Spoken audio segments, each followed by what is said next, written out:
Let's look at performing a bodyweight split squat. For the setup, we're going to start with our feet hip width apart. You are going to take a step backwards for your comfortable stride length, keeping the front foot flat and the back heel raised with both toes pointing to the front. Keep your torso upright and your shoulders down and back, and keep looking to the front. Now let's look at the movement. With an engaged core, we are going to move the body down as a whole, aiming to get to 90 degrees in both knees at the midpoint. To return to the start, we are going to drive through the front foot, keeping your core engaged and the upper body upright. Now let's look at the side view.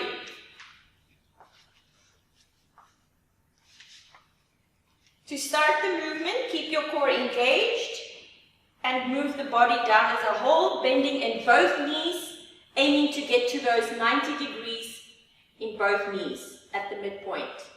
To return to the start, we're going to drive through the front foot, keeping the upper body upright.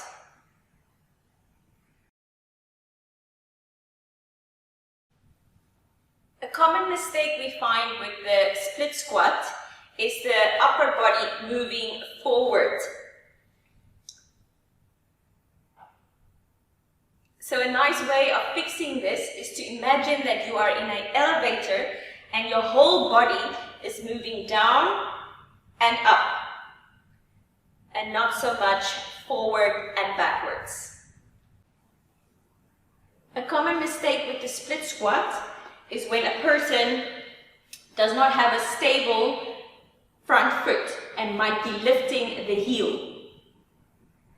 A nice little drill to fix this is to start the movement with the back knee on the floor. This will force you to drive back up through your heel. Another common mistake we find with the split squat is the knee caving in. Now a nice little tip to fix this is to make sure that you screw your front foot into the floor and keep your hip, your knees and your toes aligned to the front. Really focus on these tips in every repetition.